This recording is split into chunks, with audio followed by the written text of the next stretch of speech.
بڑا پیارا سوال مولانا زبیر صاحب نے کیا کہ قبر پہ اذان دینا کیسا؟ ہمارے یہاں تو اذان دینے پہ ہی ہنگامہ ہوتا ہے، داڑھی چلانے پہ نہیں بولتے کہ داڑھی چلانا بدعت ہے۔ میری بات سمجھنا ہے پہلے سمجھانے کے لیے، داڑھی چلانے پہ کوئی ہنگامہ نہیں کی بدعت ہے، نماز چھوڑنے پہ ہنگامہ نہیں ہے۔ اذان کہہ دیے کیوں کہا؟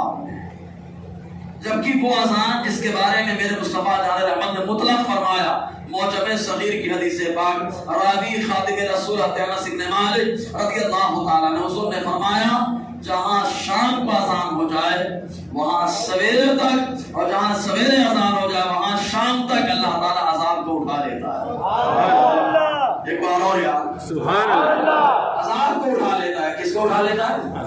عذاب کو اٹھا۔ جہاں کہے تو کوئی جگہ کی تخصیص نہیں ہے، اور ٹائم کی تخصیص نہیں، سویرے کہو تو شام تک، شام کو کہو تو سویرے تک۔ اور یہ ہم نے نہیں کہا، اس نبی نے کہا ہے جس کے کہنے پہ سورج چلا رہا، اس نبی نے کہا ہے جس نبی کا کہنا ہمارا ایمان ہے، اس کے کہنے پہ نہیں چلیں گے نا تو شیطان اپنا بھائی بنا کے لے کے جائے گا۔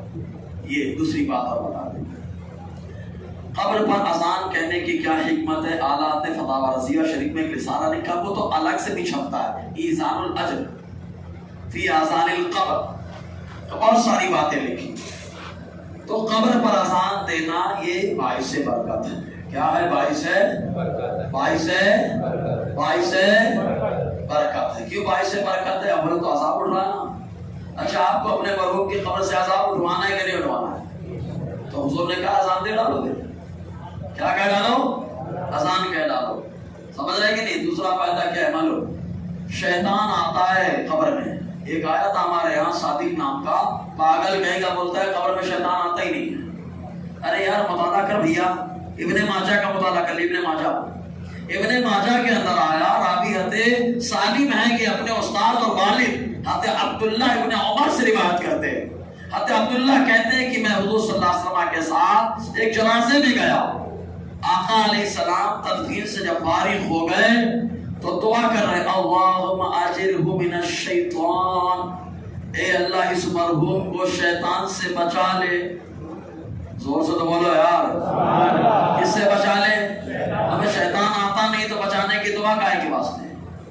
اس کا مطلب مصطفیٰ کا نظریہ ہے شیطان قبر میں آتا ہے۔ جب مصطفیٰ نے کہا شیطان قبر میں آتا ہے تو امتی نے بھی کہا آتا ہے، اور جو کہتا ہے نہیں آتا ہے وہ مصطفیٰ کا باغی ہوتا ہے، اور باقی کے لیے تو آگے ہی کافی ہے۔ سوال ہے نا، شیطان آتا ہے تو بخاری مسلم کی متفق علیہ حدیث پاک، اذان کہو تو شیطان بھاگتا ہے۔ کون بھاگتا ہے؟ کون بھاگتا ہے؟ شیطان بھاگتا ہے۔ ہم نے تو دیکھا ہے قبر کے نیچے کا بھی بھاگتا ہے، قبر کے اوپر کا بھی بھاگتا ہے، دونوں شیطان بھاگتے ہیں۔ اذان کہہ کے دیکھ لو، دونوں شیطان بھاگتے ہیں، ٹھیک ہے۔ پھر یہ لوگ اعتراض کرتے ہیں چلو قبر میں اذان، قبر کے اوپر اذان کہتے ہو، ارے یار پیدا ہوا تو اذان ہوئی، انتقال ہوا تو نماز ہوئی، اب یہ کاہے کی اذان؟ یہ سوال رہتا ہے ان کا۔ تو اب ان سے پوچھا جائے کیا ہر اذان نماز کے لیے ہوتی ہے؟ ہر اذان نماز کے لیے ہوتی ہے؟ دیکھو ایک اذان اور ہوگی محشر میں، اور کہنے والا ایک مؤذن نہیں ہوگا۔ آقا علیہ السلام کی امت میں حضرت بلال سے لے کے قیامت تک جتنے لوگ اذان کہنے والے تھے سب حضرت بلال کی قیادت میں روضے محشر اذان کہیں گے۔ خطیب بغدادی نے تاریخ بغداد میں لکھا، میں ڈائری نہیں لایا والا، کھول کھول کے حدیثوں کا حوالہ لکھا تھا، پھر بھی میں حوالہ موجود، کسی کو اعتراض ہو تو بنداس چاہے جب مالیگاؤں چلائے، ورنہ دھولیا تو میرا گھر آنگن ہے نا جی۔ تو اس حدیث میں کیا ہے؟ حضرت انس بن مالک رضی اللہ تعالیٰ فرماتے، تاریخ بغداد خطیب بغدادی نے لکھا، فرماتے ہیں روضے محشر اللہ تبارک و تعالیٰ حضرت بلال کو حکم دے گا، حضرت بلال اونٹنی پہ سوار ہوں گے، اور اس امت کے جتنے بھی مؤذن ہیں اذان کہنے والے، چاہے ایک ہی ٹائم کا اذان کہے ہو، جتنے بھی محسن ہیں سب اونٹنی پہ سوار ہوں گے، اللہ تعالیٰ حکم دے گا اذان کہتے ہوئے تم لوگ جنت میں داخل ہو جاؤ۔ سب اذان کہتے ہوئے جائیں گے۔ وہ اذان کون سی اذان ہے؟ اس کے بعد کون سی نماز ہے؟ سمجھے؟ مشکات کی حدیث پاک، حضرت علی غم میں تھے، حضور نے فرمایا علی کان میں اذان کہلواؤ تمہارا غم دور ہو جائے گا۔ سوال ہے نا، تو یہ کہنا کہ پیدا ہوا تو اذان ہوئی، اور بہتر تو یہ کہ 4 بار کان میں اذان، کتنے بار؟ 4 بار. کتنے بار؟ اپنے ایک چلتا ہے اٹھاؤ بھارت شریف دیکھو آپ کتنے بار بہتر ہے؟ 4 بار. اقامت کتنے بار؟ 3 بار. کتنے بار؟ 3 بار. تو یہ اتنا لمبا وقفہ پیدا ہوا تو 70 سال پہلے، اب 80 سال 70 سال بعد نماز پڑھی جا رہی ہے. اور ایسی کون سی نماز ہے جس میں رکوع نہیں ہے، سجدہ نہیں ہے، قعدہ نہیں ہے؟ تو یہ سے کلیئر ہو گئے. اذان اس کے لیے نہیں ہوتی ہے تو کہا کس کے لیے ہوتی ہے؟ کہا حضور نے فرمایا جب بچہ پیدا ہوتا ہے تو شیطان پیٹ میں مارتا ہے، ایسے پیٹ میں مارتا ہے تو بچہ روتا ہے، تو حضور نے فرمایا بھگاؤ شیطان کو، کہو کان میں اذان. سبحان اللہ. اس کے لیے اذان ہوتی ہے. ٹھیک ہے، سمجھنا ہے بات. تو قبر پہ اذان کہنا باعث برکت کے لیے. سمجھ میں آیا جی؟ اور اس طرح بہت سارے دلائل ہیں، چونکہ وقت مختصر ہے اس لیے سب پہ جانا بولے تو بھی ٹینشن ہو جائے گا. جی وعلیکم السلام.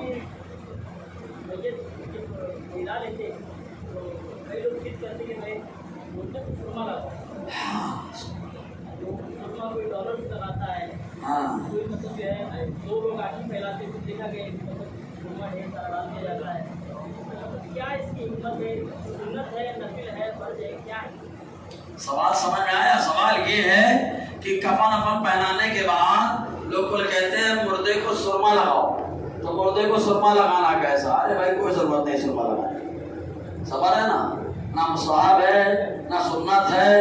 ہاں اتنا کہہ سکتے ہیں کہ آقا کی سنت سمجھ کے اگر لگائے تو جائز ہے. سوال ہے نا، جائز ہو سکتا ہے. ٹھیک ہے. ایسے ہی کچھ لوگ عوام کو امامہ باندھ دیتے ہیں، بیٹا باندھ دیتے ہیں. عوام کو امامہ کی اجازت نہیں ہے، وہ علماء مشائخ کے لیے ہے. بیٹا باندھنا کس کے لیے؟ علماء اور مشائخ کے لیے. وہ بھی جائز ہے، فرض واجب نہیں لگائے تو بھی چلے. سوال ہے نا جی؟ کلیئر ہو گئی بات؟ اگر ہو گئی تو ایک بار جہاز جنت میں لگا دو نا یار. جی ہاں، دوران خطبہ عصا لینا کہتا، میں نہیں لیتا ہوں، پہلے بتا دے رہا ہوں. میں خطبہ میں عصا نہیں لیتا ہوں. پہلے سن لے حدیث. حضور صلی اللہ علیہ وسلم پوری زندگی بغیر عصا کے خطبہ دیے، پوری زندگی بغیر عصا کے خطبہ دیے. ابو داؤد شریف کی ایک حدیث ہے، اس حدیث میں آیا کہ حضور نے عصا لے کے خطبہ دیا. تو اعلیٰ نے فتاوی رضویہ شریف میں لکھا کہ حضور نے ایک بار عصا لیا، پوری زندگی بغیر عصا کے خطبہ دیا. تو ایک بار کا جو کام ہوتا ہے وہ حضور کے ساتھ خاص ہوتا ہے. واقعۃ عین لا تعم، اصول فقہ ضابطہ ہے. تو وہ ایک بار حضور نے کیا، ہمیشہ بغیر عصا کے خطبہ دیا. تو بغیر عصا کے خطبہ دینا یہ سنت ہے. کہا وہ ایک بار کیوں لیا؟ کہا حضور کو تکلیف تھی. تو معلوم یہ ہوا اگر تکلیف ہو، چکر آئے، کوئی تکلیف ہو، تب عصا لے لو، یہ مصطفیٰ کی سنت ہو جائے. یہاں تو کچھ آتا ہی نہیں، کوئی تکلیف نہیں، پھر بھی عصا لے کے کھڑے ہیں. ہاں ہمیشہ عصا اپنے پاس رکھنا یہ سرکار کی سنت ہے. جوان ہو، بوڑھا ہو، بچہ ہو، جو بھی ہو، ہمیشہ عصا اپنے ساتھ رکھے، یہ سرکار کی سنت ہے. اور آج اس کی ضرورت بھی ہے. میرے حالات کی نظریں کہاں تک دیکھ رہی ہیں؟ دیکھو، عصائے کلیم مستحائے خصم تھا، گیروں کا سہارا عصائے محبت. معلوم تھا نالائق لوگ پکڑیں گے، بلا وجہ ماریں گے، تو مصطفیٰ نے کہا ہمیشہ عصا رکھو، یہ سنت ہے نا، تمہارے کام آئے گا. سمجھ میں آئے کہ نہیں؟ اگر سمجھ میں آئے دیکھو جھاڑ لگا دیا. چکر آئے، تکلیف آئے تو عصا کا استعمال کریں، نہیں ہے تو عصا کا استعمال نہ کریں، یہی بہتر ہے. خطبے میں کس مطلب سمجھا نہیں؟ جو کہ پیچھے بیٹھتے ہیں. اچھا عوام کیسے بیٹھے ہیں؟ بہت اچھا سوال. کوئی کو سوچتا ہے خطیب کے لیے، خطیب تو سب کو دیکھ سکتا ہے. یہی تو بیچارے خطیب کا جلوہ ہے، اس کا اختیار ہے. خطیب آپ کے چہرے کو دیکھتا ہے لیکن آپ چہرے کو مت دیکھو، ایسا نہیں ہے. خطیب کا چہرہ دیکھنا یہ بہتر ہے. عوام کو کس کا چہرہ دیکھنا بہتر ہے؟ اور سے بولیے نا یار، کس کا چہرہ؟ خطیب کا چہرہ دیکھنا بہتر ہے. اس کے لیے گھومنا پڑے تو گھوم جائے آپ، دونوں خطبے میں چہرہ دیکھیں. اور اگر دیکھنے میں آپ کو مان لیجیے نیند آ رہی ہے تو آپ جیسے قاعدے میں بیٹھتے ہیں ویسے بیٹھے. آپ فتاوی رضویہ شریف میں بتایا گیا پہلے خطبے میں کیا کرنا ہے؟ ہاتھ بولیے نا، ہاتھ، اور دوسرے خطبے میں ہاتھ. یہ ہے. اور کس کو دیکھنا ہے؟ کس کو؟ ماشاءاللہ خطیب ایسے ہو تو ماشاءاللہ علماء کی اس چہرے کی زیارت بھی عبادت ہے نا. اور زور سے بولو یار. تو نہیں ہے لیکن ماشاءاللہ متقی پرہیزگار ہے. جی جی تو ہو گیا کلیئر. اور کوئی سوال ہے؟ خطبے کے ٹائم نماز پڑھنا منع ہے. خطبے کے ٹائم نماز پڑھنا کچھ لوگ تقویٰ دکھاتے ہیں. یا ہو سکتا ہے مسئلہ نہ معلوم ہو کہ سب لوگ خطبے کے لیے تیاری کر رہے ہیں. جنابیں ہاں ایک تو لیٹ آئے, ہوٹل پہ بیٹھتے چائے مارے جو مارے ہیں نا, مرتی مارے, یہ کھائے وہ کھائے. خطبے کے ٹائم دوڑتے دوڑتے آئے. امام صاحب پڑھ رہے خطبے کے لیے, جنابیں ہاں نہیں مار رہے ہیں. یہ مطلوب ہے.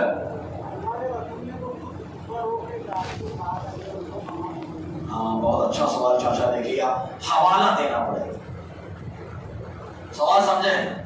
انہوں نے کیا کہا, اپنے مسئلہ کیا ہے, خطبے کے ٹائم میں نماز پڑھنا کیا ہے, کیا ہے؟ ارے زور سے بولو, ذمہ دار بولا. کیا ہے بھائی صاحب کا سوال یہ ہے کہ حضور نے تو خطبہ روک کے حکم دیا کہ نماز پڑھو. حوالہ دینا پڑے گا کیونکہ سرکار کی طرف جو بات منسوخ ہوگی اس کے لیے حوالہ دینا پڑے گا. یہ حوالہ آپ کے ذمہ. جب آپ حوالہ دے دیں گے تو ہم خود وہاں محدثین کی تشریح دیکھ لیں گے, پھر آپ کو بتائیں گے ہم. ہاں ہم بتاتے ہیں کس کے لیے حضور نے حکم دیا. میں بتاتا ہوں. فجر کی نماز کے لیے سرکار کا حکم ہے.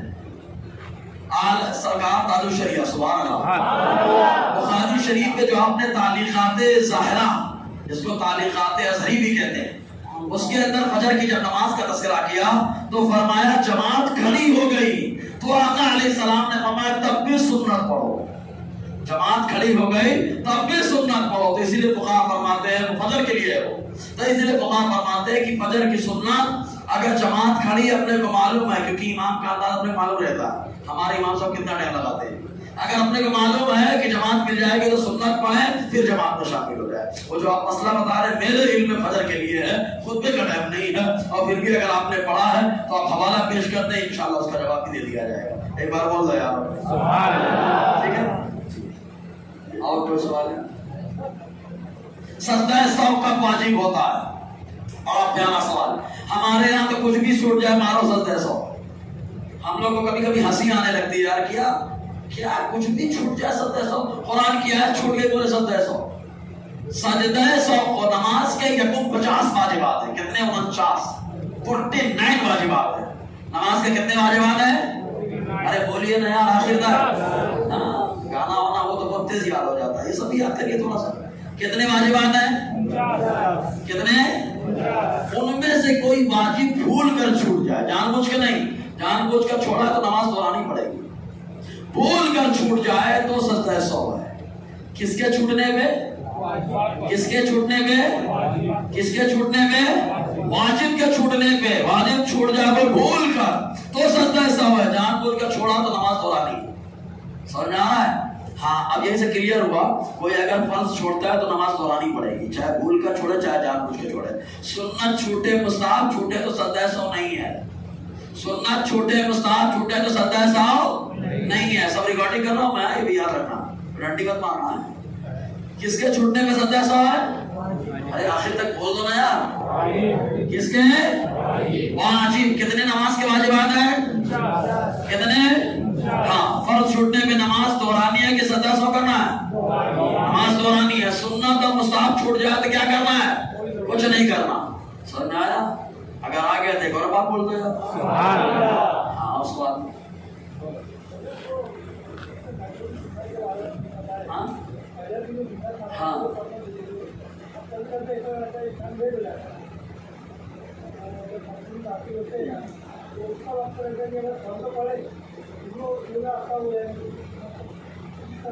ہاں ماشاء اللہ. سوال سن لو پہلے آپ لوگ. سوال بھائی کا یہ ہے کہ طلوع آفتاب ابھی یہاں کا تو نہیں معلوم ہے, مالیگاؤں کا 51 چل رہا ہے, 5:51. یہاں کا کتنا ہے؟ اور 5 منٹ کا بعد کتنا ہے یار؟ 3 نہیں ہوگا یار. ہمارے یہاں 5:51 ہے. مالیگاؤں میں, چلو مالیگاؤں کی مثال سمجھ لو آپ, وہ گھٹتا بڑھتا رہتا ہے. ہمارے یہاں کتنا ہے؟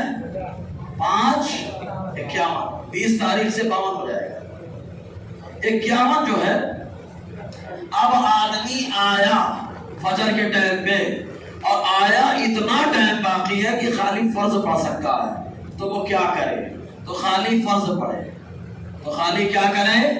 فرض پڑھے، کہا سنت کا پڑھے۔ تو امام محمد امام اعظم کے جو شاگرد ہیں یہ فرماتے ہیں کہ سورج نکل جائے، سوا نیزہ آ جائے جس کو ہم لوگ 15 سے 20 منٹ پکڑتے ہیں، سورج نکل جائے اس کے بعد اگر وہ چاہے تو سنت پڑھ لے۔ سمجھ میں آیا؟ ایک دم سمجھ میں آیا؟ اور اگر آیا وضو بنانے کا بھی ٹائم نہیں، معلوم ہے 3 ہی منٹ ہے، 2 ہی منٹ ہے، وضو بنائے گا تو وقت جاتا رہے گا، تو تیمم کرے۔ کیا کرے؟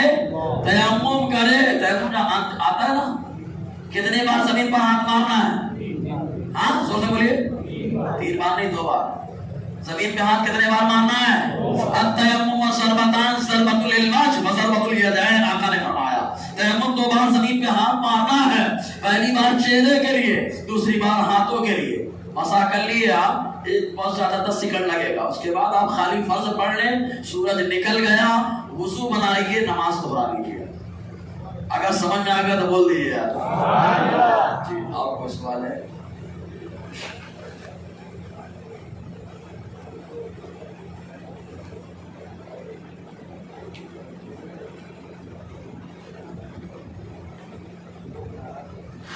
کس کے پاؤں کے بیچ سے؟ اچھا اچھا، ایسے ایسے جو کرتے ہیں ایسے، ہاں تو لوگ ناراض ہوتے ہیں، مطلب یہ ایسے کھینچتے ہیں۔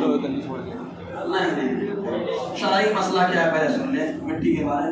مٹی دینے کے بعد مولانا صاحب یہ کہہ رہے ہیں کہ کچھ ماحول ہے کہ اگر ایسے آدمی پہاڑوں سے کھینچتا ہے، ایسے پیچھے مارتا ہے، ایسے نا، ایسے پیچھے مارتا ہے، ایسے پیچھے دیکھنے میں آیا تو بولے اس کو لوگ منحوس سمجھتے ہیں۔ نہیں یار، یہ منحوس نہیں ہے، داڑھی چھلانا یہ منحوس ہے، نماز چھوڑنا یہ منحوسیت ہے، فجر کی نماز چھوڑنا یہ منحوسیت ہے، سمجھ ہے نا؟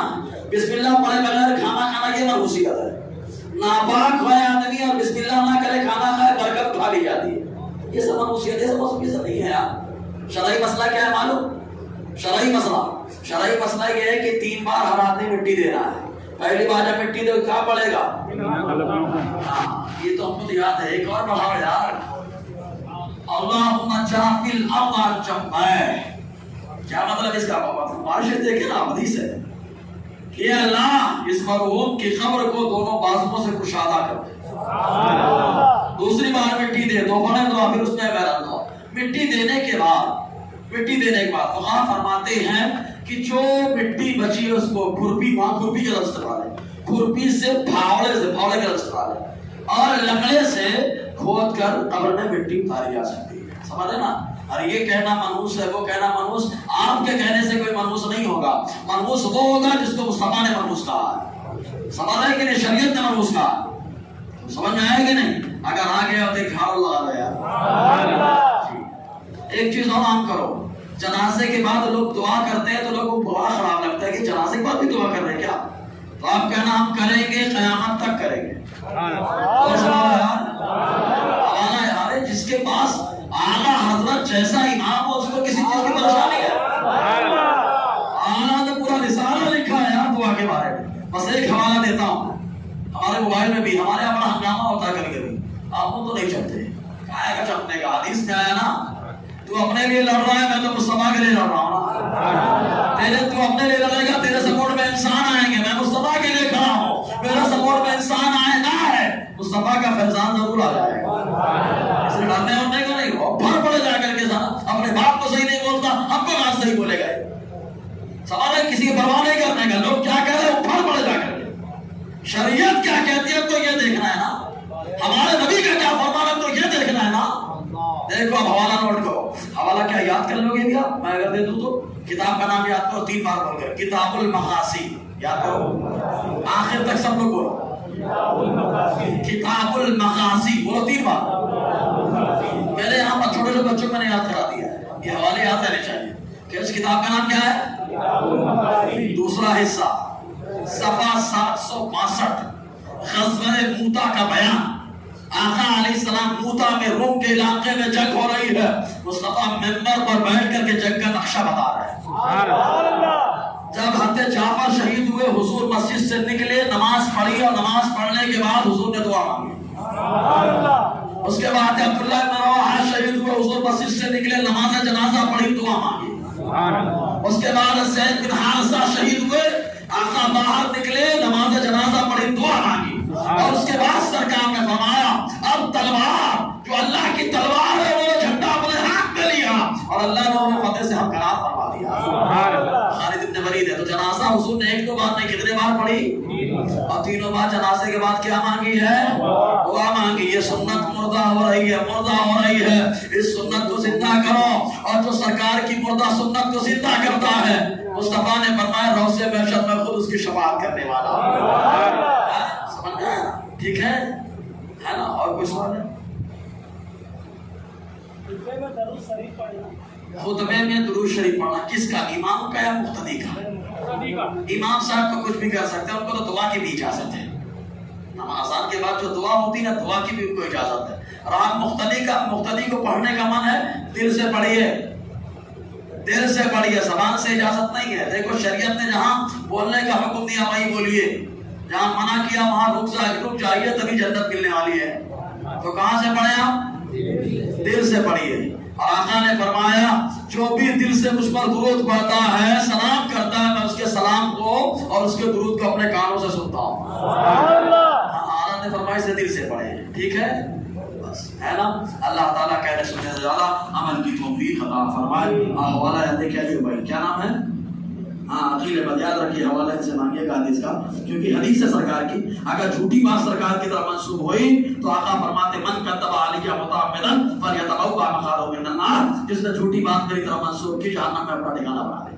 اس لیے میں ہر چیز کا حوالہ مانگتا ہوں۔ برا مت مانا عقیل بھائی، اللہ آپ کو سلامت رکھے، آپ کے درجات بلند کرے، سنیت پر زندگی اور موت عطا فرمائے، ہے نا؟ دوان گفتگو غیر شرعی کلمات نکلے ہوں، استغفر اللہ رب العزت الیہ، اشہد ان لا الہ الا اللہ واشہد ان محمد عبدہ ورسولہ۔ السلام علیکم۔